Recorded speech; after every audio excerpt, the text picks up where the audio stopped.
जय श्री कृष्ण, राधे राधे, जय गिरिराज। बनावવાનો છે ફુદીનાવાળો ભાત। તો મેં અહીં એક મોટી પાણી ફુદીનાની લઈ અને તેને મિક્સર જારમાં નાખી દીધેલી છે। બે મોટા મોરા મરચાં છે એ લઈ અને તેના મેં ટુકડા કરી લીધેલા છે। એક આદુનો ટુકડો છે તેના ટુકડા કરી લીધેલા છે।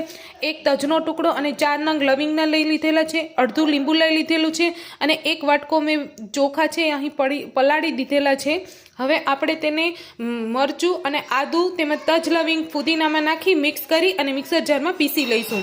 તજ અને લવિંગના ટુકડા નાખવાથી ભાતનો ટેસ્ટ છે એ ખૂબ જ સરસ આવે છે। તો ચાલો આપણે તેને તૈયાર કરી લઈએ। કુકર મેં અહીં તપવા મૂકી દીધેલું છે। હવે આપણે તેમાં તેલ ઉમેરીશું। 2 પાવડા તેલ ઉમેરવાથી ભાત છે એ સરસ મજાનો છૂટો છૂટો થઈ જશે। તો મેં અહીં 2 પાવડા તેલ ઉમેરેલું છે અને તેના મસાલા અહીં ફુદીનાનો ક્રશ છે તૈયાર થઈ ગયેલો છે। ત્યારબાદ આપણે મસાલાના જે મસાલામાં હોય તે બધા જ મસાલા લઈ લીધેલા છે। મીઠું પણ લઈ લીધેલું છે। આપણું તેલ છે એ અહીં ગરમ થઈ ગયું છે। તો હવે તેમાં ઉમેરીશું રાઈ ઉમેર્યા બાદ આપણે ઉમેરીશું જીરું। અડધી ચમચી જીરું ઉમેરી દીધા બાદ હવે આપણે તેમાં અડધી ચમચી હિંગ છે એ ઉમેરીશું। હવે તેમાં આપણે બનાવેલો જે ક્રશ છે તે પણ ઉમેરીશું। આમાં આપણે હળદર ઉમેરવાની જરૂર નથી કેમ કે ભાત છે એ આપણે બિલકુલ લીલા કલરનો કરવાનો છે। હવે તેને સારી રીતે મિક્સ કરી લઈશું। હવે મિક્સ કરી લીધા બાદ આપણે સ્વાદ પ્રમાણે મીઠું ઉમેરીશું। મીઠું તમે તમારા સ્વાદ મુજબ વધારે ઓછું છે એ કરી શકો છો। ચટણી પણ નાખવાની નથી કેમ કે આપણે લીલા મરચાં નાખેલા છે, તે પણ તમે તમારા ટેસ્ટ પ્રમાણે તીખું ઓછું કરી શકો છો।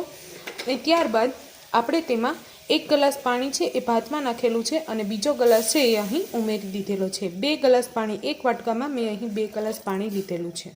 આપણા પાણીમાં મસાલા બરાબર મિક્સ થઈ ગયેલા છે। હવે તેમાં આપણે ચોખા ઉમેરીશું। આપણા ભાતમાં ઉબાળ આવી ગયો છે। એક ઉભરો આવે આપણે એને બંધ કરી અને 3 સીટી વાગવા દઈ પછી પ્રેશર કુકરને આપણે ગેસ બંધ કરી દઈશું। તો ચાલો હવે આપણે ઢાંકણ બંધ કરી અને 3 સીટી કરી લઈએ।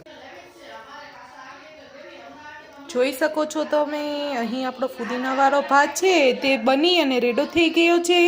હવે એને આપણે થાળીમાં નાખી અને સર્વ કરી શકીશું। તો રેડી છે આપણો ફુદીનાવાળો ભાત। તમે જોઈ શકો છો દાણે દાણો છૂટો છૂટો સરસ મજાનો છે। હા, ખાવાની જ મજા પડી જાય, તરત જ જોતા મોઢામાં પાણી આવી જાય છે। આજનો વિડીયો અહીં પૂરો થાય છે। આવતીકાલે ફરી મળીશું એક નવી રેસીપી સાથે। ત્યાં સુધી ચેનલમાં જોડાઈને રહેજો। Like, share, subscribe. જય શ્રી કૃષ્ણ, જય ગિરિરાજ, રાધે રાધે।